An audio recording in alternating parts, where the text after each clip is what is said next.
everybody. Welcome back to another episode. We're back here with the Learners Podcast. Today, I want to talk to us a little bit about surveys. In fact, I'm actually not going to be doing the talking, but I have somebody who really knows how to talk about surveys. His name is Puente. He's joining us fresh from California, where the sun shines.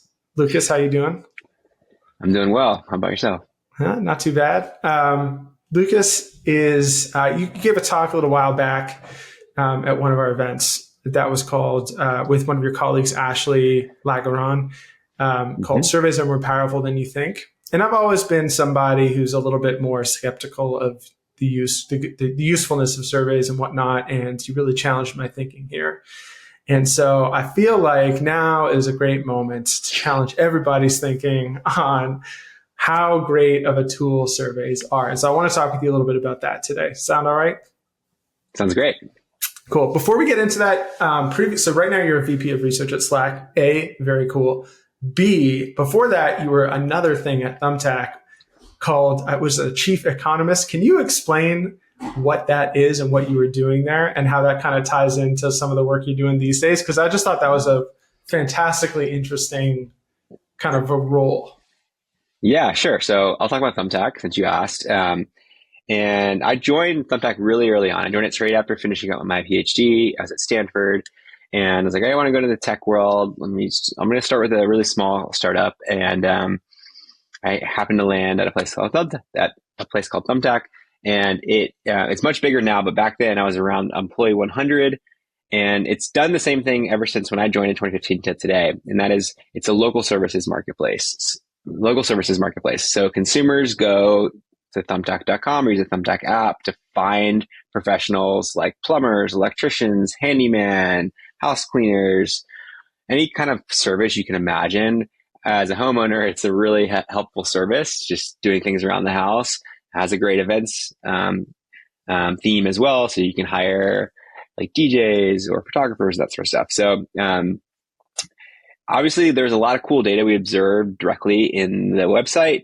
So you could find out what consumers are looking for and what providers are getting hired and what reviews that are coming in and so on. But there's a ton of information that we wanted to know about these businesses that are all really, really small businesses. And we had no idea what was happening because we couldn't directly observe them on the platform. So we did a ton of surveying to learn about all of these things that were important to us as the marketplace about the providers on the platform that we couldn't directly observe. And so surveys are really helpful for that. And so that's really where I cut my teeth in terms of industry research and running a lot of surveys. What were the kinds of things? So, a lot of the folks who are in the research space tend to skew a little bit more qualitative. And this is interesting because I think almost all the research you do is very heavily quantitative. Is that right? Yes, not exclusively quantitative, but definitely my background is in quant methods. It's your jam. So I do a lot of, have done a lot of surveys, and yeah, you can call it my jam. Okay, so tell me a bit about the questions that when you were at Thumbtack, let's say, that these surveys were really a really powerful tool to help the business essentially make decisions where other sort of research methods were not going to be as helpful. Yeah. So at Thumbtack as a marketplace, the number one problem or challenge for the company was basically equalizing supply and demand or getting in a really nice equilibrium. So if you had too many suppliers, they were going to be unhappy because they weren't getting enough business. And if you had too many customers, they were relative to suppliers, they were going to be happy because they couldn't hire people quickly enough or find people that were available to do the job they needed in a short time frame, right? So it's like getting equilibrium is like really the number one challenge for a marketplace. And at Thumbtack, again, we couldn't directly observe a lot of things that we really knew were important for getting to equilibrium. So like case in point is business size. So like if you have a painter, that could be a single person who's working for themselves with no employees, and they can do, let's say, like one project per day, or maybe even one project per week, depending on the size of the project and their productivity levels, right? Or it could be a painting business that has 20 or 30 or 40 employees, and their ability to scale is much greater. And it was really hard for us to observe that directly in the product because those businesses were using Thumbtack for a lot of their sourcing in lead generation, but not exclusively coming from Thumbtack. So they had like repeat business. They didn't need to come back to Thumbtack. So we couldn't observe like their capacity and their business size with a high degree of certainty directly on our site. So like surveying was really critical for understanding that part of it. And then that would help us understand the markets much more effectively. And then ultimately get to that kind of North Star of like market equilibrium between supply and demand. Makes a ton of sense. All right. Now we're at Slack. You're at Slack now. And I know you do a ton of research there. I've read a lot of the stuff. You guys tend to publish a lot of stuff about the future of work as well. Yeah. It sounds like, a lot of the stuff that you're doing is actually, it goes a little bit beyond, just internal use, right? This is about telling a broader story. It ties into clearly some of the marketing and some thought leadership pieces that you guys are doing. So let's zoom out like 30,000 feet, right? And if you think about the surveys that you're running, what are the areas of kind of impact that you're trying to drive for the company, for the business, and how are you essentially prioritizing what those types of projects are that you're going to allocate your time towards and your team's time? Yeah, I think that's like for any research leader or just anybody in general who's in the research practice and industry, that's the biggest question we have to grapple with constantly, basically. And the way we think about it at Slack is, what are the questions that are top of mind for our leadership team and therefore top of mind for the business? And how can we contribute to giving them clarity on those really meaty, important questions? And sometimes it's going to be like big picture, like how is work changing? Like obviously work has changed so much since the onset of the pandemic in 2020. Like the world that existed before that and the world today are just vastly different. And that changed the way people use Slack, the way people thought about Slack, the way where people are working, like their thoughts about flexibility at work. Can I pause you right there? Yeah. Because so that makes a ton of sense, right? Tons of stuff changed, right? How did the work change? How does that actually so you do these surveys, right? How are people behaving differently? How are they working differently? How does that translate into like value creation typically in the sense of, these are certain decisions you wanted to make. And now with this survey data, we now have enough information to green light a project or to decide to go left or right. What's like the typical way this stuff actually gets metabolized for like making the business more valuable? Yeah, I mean, so the simple answer is that there's not a one size fits all answer. Like different questions are going to kind of have impact, or different research projects can have different impact in different ways, of course. But ultimately, we want to improve and impact the product roadmap and the product strategy that our leadership team has. And we want our research to contribute to like, what is the future of Slack, the product, and where are we taking the product? That should be not just research informed, but ultimately research driven if we're doing our jobs well. And there's also like a go-to-market impact as well. Like how are we talking about the value of Slack, and how are like talking about marketing the messaging, influencing our marketing messaging so people understand how Slack can help them improve their own business metrics and their own business success. And then their sales team, when they're going to potential new customers, using our data and our research to talk about the value that they can attain by using Slack. Like, again, that's like what we want to see coming out of our projects. Yeah. So essentially we've got, so you are noticing, or the team as a whole, the research team as a whole is noticing there's an imperative to like understand, obviously how work is changing, let's say. And then you go and you run these research studies, you run these big surveys, and then you're seeing obviously some large deltas in, let's say, the amount of people who are working. I think one of the things that you guys published was like, there's a lot more people who are tuning in 8 p.m. to 10 p.m. or something like that. That was like a new work slot, if I recall correctly. I could be completely wrong. But you take that information, then you say, is it a thing where you socialize it with the leadership team and then they take it and kind of run with it? Or are you also helping to kind of shape that message, for example, for the sales team, which is like, hey, this is one of the key things that you can use as like a proof point, is this is going to allow for this new additional type of work or an increase in productivity, or for the marketing team, here are specific types of metrics that we want to highlight in PR releases. Is it kind of collaborative that way? Yeah, it's very collaborative. And I think you can't be successful at a place like Slack, or probably any company, but definitely at Slack, without being really collaborative and being really interdisciplinary. So we talked about surveys, but like surveys can be informed by qualitative research. They can be informed by data science work. They can be formed by like biz ops as well. So it's like, how do we take all of these different methodologies and like piece together a, a bigger piece of the pie to make sure the narrative we're telling is like informed by multiple different vantage points and multiple different methodologies. And then that can just help all of our stakeholders have a lot more confidence and conviction of what they're doing is the right choice for ultimately the business. That's kind of how we think about it. Yeah. Let's talk about the elephant in the room. We're gonna dig into this NPS stuff. Okay. Let's do it. There is no shortage of criticizers. Nope. There's a name for that. We're going to move on from whatever. There's no shortage of NPS haters. So we can put it that way. There we go. Right. Let's use the new lingo. The NPS haters, they're out in force. They're letting us know what they think in the comment section on LinkedIn. And at the same time, it's still a thing that's used a lot, right? And there's someone told me this quote from something about measuring systems. I don't know what it was. But one of the things that I've heard, it just seems really smart, and I keep coming back to it, which is listen to the wisdom of the system, right?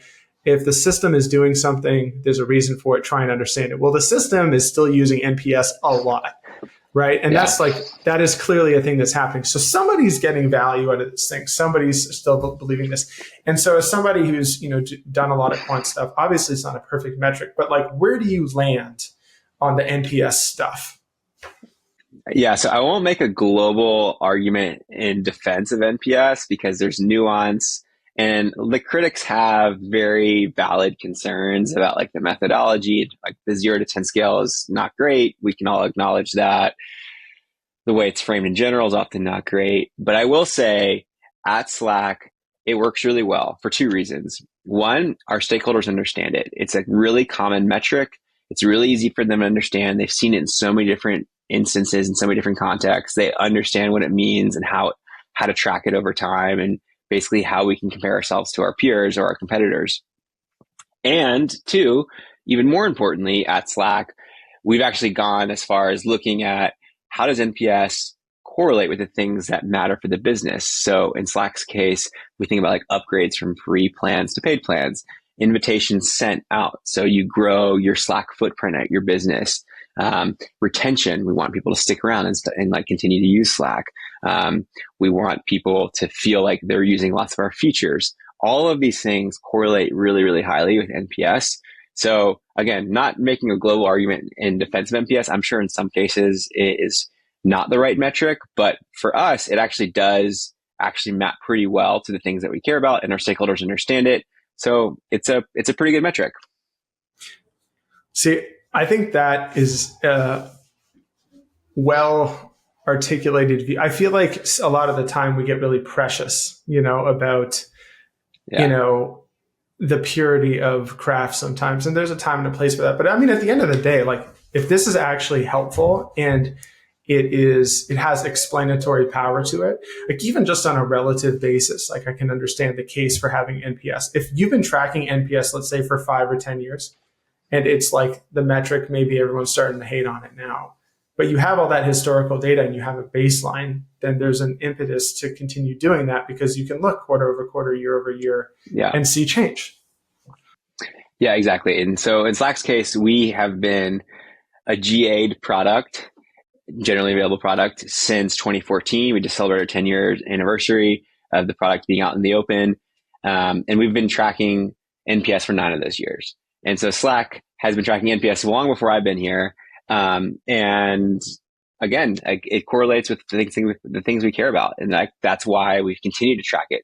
But it doesn't mean that's all we care about. So like people talk about, oh, you should use CSAT as a replacement for NPS. Well, we do both. We measure CSAT and NPS, and they have pros and cons. Like CSAT, customer satisfaction, if you haven't heard that term before, is a great metric. It's much like it has a much more kind of empirically defensible scale. It's also very easy to understand, but it's also incredibly, at least it's like, it's incredibly stable. It changes very, very little over time. NPS is much more subject to change, whereas CSAT, it has to really take something strong and positive or negative direction to kind of make a material or statistically meaningful movement there. That's fascinating. I never would have thought that. So in essence, the NPS stuff is more it's a more dynamic reflection of how people are feeling about the product than It's more sensitive, CSAT. yeah. So yeah, like you'll see changes in NPS much more easily than you see it in CSAT for sure. That's wild.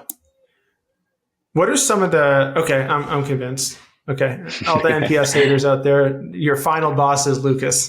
Okay, and I it's mean, not going to. again, there are instances where it's not perfect, and people, the other thing that people will say is like nobody has conversations at dinner parties around operating systems, and like that's like the canonical like hater point to NPS, and I get it. Like, yeah, like most people don't like in social settings have conversations about workplace software. 100% acknowledge and for the most part agree with that. That's why it's like for us, it's all about framing. So you have to frame the survey respondent in a conversation about these products or this category of products. How would you feel about recommending product X or product Y? It's all about like in surveys in general and frankly, research more broadly, like it's all about understanding the frame in which you're presenting the question to the participant or the respondent. And yeah, in isolation, that feels like a weird question to ask. I agree with that, but that's why framing is so important. So let's speaking of framing, the power, you're saying Slack has been doing NPS for a million years, um, and that's obviously given has provided for a lot of perspective on like I guess the relative success of the product in the marketplace, how people feel about it. That's that historical trend. What are some of the things that you think, whether they're researchers, product leaders, founders, whatever they happen to be, should be using surveys for on a more frequent basis? Like there's probably a ton of low hanging fruit that you see in a lot of different practices out there where it's like you just throw like have this consistent survey just running every month. Yeah. See what happens, kind of thing. Well, what are the things that you're looking at and seeing and being like we should be doing this? I could go on a long tangent defending surveys and talking about the value they provide. I'm not going to do that. I will say, like, the one piece of the puzzle that I think a lot of people miss is micro surveys and hitting users right where they are, right in the moment. I'm like a huge evangelist for in-product surveys that are really, really short and essentially getting the user right where you need them to be. So you launch a new feature, they start poking around the new feature, ask them like, maybe like 30 seconds after they stop poking around, like ask them 30 seconds later, hey, like what happened? Why did you abandon that flow? Or did you get what you wanted out of that? Or did you like it? Those sorts of things can be extremely helpful for getting basically real-time feedback back to the product team about the thing that they're working on. And so it's easy to think about surveys as like, oh, it needs to be really, really long and comprehensive and covering all of this ground. And like there is a time and a place for those types of surveys. And we do those surveys all the time at Slack. But what I see a lot of companies kind of underinvesting in, not every company, but many companies underinvesting in is like micro in-product surveys. Some people call them intercept surveys. Like those can be just real gold mines of insights that are great because they go back to the product team essentially immediately. They go back right back into your data warehouse. It's designed the right way. And then people, whether they're a data scientist, a designer, an engineering manager, they can see that basically within a few hours, if not sooner. So they can help iterate their prototypes, the way they're building the product, and get feedback in a very actionable way, which is great. If you're going to stack rank for like the traditional product team, or let's just say the traditional company, we're not talking about like 3-person startups, like 100 plus employees, right? And today they have no surveys of any type running. What would you how would you prioritize the types of things? And you know nothing about the company, by the way, you're totally blind. Someone's coming up to you at the coffee shop and being like, you're that Lucas survey guy. What kind of survey should I be running? So they're doing nothing today. How would you prioritize like this survey you should be launching first, then second, then third for the generic company to like start getting their shit together on the survey train? Yeah, I think the biggest start with the basics if you don't have anything going right now, and that is like getting the voice of your customer into your product life cycle. So if you don't ask something like NPS or CSAT or reliance. Like it depends on the product. It depends on where you are in your kind of product life cycle. But ask something of the people who you are either designing your product for or currently using your product, and get some feedback from them on how it's going or like how they're perceiving your product, that sort of thing. And that can be just pick a metric or a series of metrics. It doesn't have to be NPS or CSAT. It could be both. Like in our case, we do both. And then track it over time and see what moves it in a positive or negative way. And then try to understand what's driving those changes. That can be like just really helpful for both you and your stakeholders kind of understanding what your users or your prospective users really care about. And then also, everything doesn't have to be a survey. Like surveys are great. I'm a huge fan of them.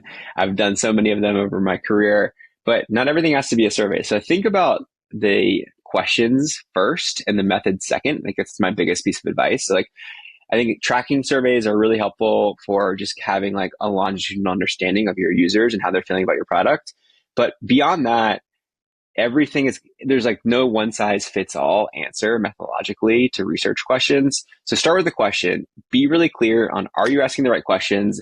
And there's like a time component that's really important too. Like maybe that's the right question, but you need to answer in 6 months, or maybe it's the right question, but you should have answered 6 months prior. So like, what is the right question for today? How quickly do I need to answer that question?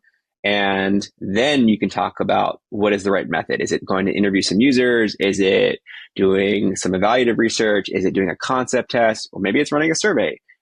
What role does data science play? So again, like think about methods second, questions first is my biggest piece of advice. Sometimes I've run surveys and they didn't go so well, Lucas. Okay. And does it happen often where you run something and you just didn't learn anything, or the results are kind of a little bit bamboozled? I'll be honest. YouTube, when I watch YouTube, they try and hit me with these surveys right before the video I want to watch, and I'm really annoyed because I'm just trying to watch a video and it's asking me which kind of like skin cream I recently saw an advertisement for, and I'll be like, listen, bro, I don't care, and I just pick a random one and I submit it so I can get to my video. You know, where are we? What are we doing in those situations? Are you often getting surveys where it's not working or you're not learning anything? How do you pivot from those? How do you know when you poorly designed a survey or it's not the right time or place? Like, how do we transition to a not great project to a better project? Yeah, I mean, there's all sorts of pitfalls in survey research, like there are for any type of research, right? I mean, I think probably the biggest ones are the single biggest one is survey bias. Like you're asking the wrong set of people. Like maybe you're asking the right questions, but to the wrong set of people. And like that's going to fundamentally give you the wrong insights or unhelpful insights. And like what I tell our team all the time at Slack is the only thing worse than no data is bad data. And so you have to be extremely thoughtful about the bias that's going to affect your survey or, again, any type of methodology that you're using. Because the same thing can be at play if you're just interviewing a set of users. Like bias can affect that method just as much as it can affect surveys. So be really thoughtful, like who are you trying to reach, and are you actually reaching that target audience with your survey, or again, any other method that you're using in the research toolkit, right? So if you are feeling pretty confident you're hitting the right set of users, like your target audience and your sample are pretty aligned, like you've avoided the biggest pitfall right there. That's great news. The second big thing that happens in survey research is that you're asking the wrong questions. And the question, like it could be like something really basic, like you're asking a double-barreled question, like, is it hot and sunny? Well, it's hot, but it's not sunny. So what do I say there, right? So just make sure, do a very basic review of your survey. Peer review for this thing can be really great because maybe you've seen the survey so many times, you like glossed over the fact that you're asking that, is it hot and sunny double-barreled question? And you've ignored that because you've seen it 10,000 times at this point. But then you ask your friend or your teammate to look at it and like, hey, like, did you catch this, by the way? And like, oh my God, I can't believe I missed that. So like ask your friend or your teammate to help you. So is it that nuanced when you have to be like that precise? I think this is a really good point to hone in on. This sounds like let's say I'm writing an interview script and I'm doing a user interview, right? It's very go with the flow. I'm in there, I'm chit chatting. I obviously know what I want to get to and I want it, but it's like very responsive and whatnot.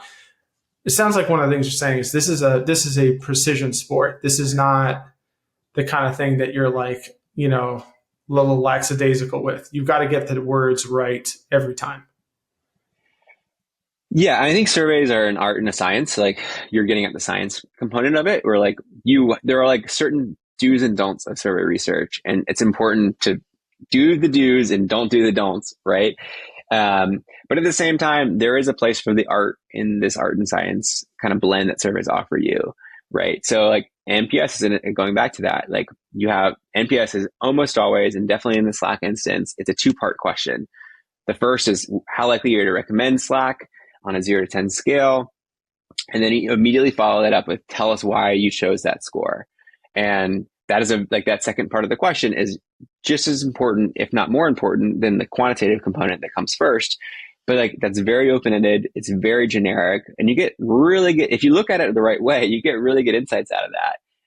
And it's like people just will give you their whole spiel about how they feel about Slack or whatever product you're asking about. So giving people like the opportunity to kind of like really unload how they feel in like a nuanced way that is in their own words can be really, really helpful. But yeah, when you're having closed in questions that you're going to like want to turn into a number that you're then sharing with your stakeholders, you want to be really thoughtful in making sure you get that question exactly right. Or feeling really confident in the language that you're using. Yeah. Another thing that I really wanted to get your opinion on is I've seen now a couple of demos of this, and I was originally extremely skeptical, and I'm less skeptical now, but this is not my area of expertise. Synthetic data. So synthetic users. Yeah. Man, my gut tells me this is not great stuff, but I've had a few people claim that they can replicate key psychological studies. They've been able to replicate, in like in vivo market research studies. I know there's already issues with like fraud in market research already, as a problem. Yeah. How do you think about the risks and the potential benefits or correct applications, let's say, of something like synthetic data or which for the audience is, AI generated responses that are made to Yeah. reflect an alleged population of human beings? Yeah. I will say first, I have not explored any of these tools really rigorously yet. So like I have thoughts like probably many people out there, but I haven't had the benefit of like extensive hands-on interactions with these tools. So that with that caveat in mind, I will say the thing about synthetic data that makes me excited is for pretty narrow use cases. So think about like cognitive testing. So we don't do this with every survey, but sometimes when we're asking a set of new questions that we've never asked about before, what we'll try to do is get that set of questions out in front of the people we want to take the survey and make sure they actually understand what we're asking about. And it might be like, okay, I wrote this question. I feel really good about it. I asked my teammate to look at it. They agreed that this is like a really well worded question. We're like patting ourselves on the back. We're like, maybe we should just hit send and launch this out into the world with Qualtrics. And like, sometimes we do that, but sometimes like, you know what, like this is a really important question. We've never asked it before and it's pretty complicated. So like, let's go one extra step and do some cognitive testing on it and then talk to people in a very qualitative context and like make sure like, hey, we're going to ask about X and this is the way we're going to ask about it. Does this actually make sense? Would you interpret this question the way we want you to interpret? And sometimes like, yeah, like, of course, like that makes complete sense. And I'm like, okay, great. Thank you. And then we can go on and like fully launch the survey and feel again, even more confident than ever before. Sometimes like, you know what, like that's a really weird way of asking that question. Like I would have never have interpreted it the way you wanted me to interpret it. I'm like, oh, wow. Like I didn't expect that. That's really good to know. So then we can go back to the drawing board, fix it, change the wording of the question, and then try that again and go back to our target audience and make sure they understand what we're doing. So I can imagine AI is actually pretty good for that sort of thing, where like they can kind of like help you see your blind spots and like identify things may not be, super well understood by people who don't work at Slack or don't have this like set of experiences that we might do on the Slack research team. I think AI can be really good at that from like the synthetic data perspective, but would I ever trust, at least at this point, knowing what I know today, would I trust that set of tools to like just launch a survey with that type of data? No, I wouldn't. Okay, everyone, be careful out there. So basically, we're good with the TSA pre-check on the survey, but we're not sending that out necessarily to do a full yet. Yeah, I mean, the technology is evolving so quickly. Like, I'm sure things are going to change, but again, knowing what I know today, I would use it with caution and use it for very precise use cases that can then help you talking to actual human beings and not just kind of like blindly follow what it's saying and ignore humanity. I feel like that's very sensible advice. I think everyone, y'all can take that to the bank, and we'll check back in a year or two with Lucas and see where he's at if we've changed the temperature on this. One final question for you. Tell me a bit about how folks in different functions can support the work that a survey team is doing in particular, not just a research team, but specifically people who are doing survey related work. What's some of the best ways that folks can really brighten your day or bring you something that takes your work to another level and supports the initiatives that you're doing? Yeah, I mean, anything that like makes me happiest is, again, I've said this a couple times now, is like multi-method explorations. When you combine survey work with qualitative research, with data science work, and then all coming together, like that is what brings me so much joy because I feel like each method has its own set of pros and cons and its own kind of like special sauce that it's really good at this thing, but you come all together, like the whole is truly greater than the sum of its parts. And we try to do that as much as we can at Slack. And like whenever that happens, I always feel like that project ends up in a much better place than if it had been like a survey project on its own. And like, of course, there are some projects that are like standalone surveys without qualitative methods or without data science looped in, and like that's fine. But again, when you can kind of merge all of these methodologies together, like that's what brings me like a ton of joy. And I feel like ultimately will give clear, stronger insights to our stakeholders and just ultimately end up with in a better place. There's the magic right there, everybody. Let's get interdisciplinary with our surveys. Lucas, thanks so much for joining. I love this stuff. I'm gonna go and like send, once this is published, I'm gonna like DM 50 people who are the NPS haters out there and let them know that there's some new thinking on the block and we're coming for y'all.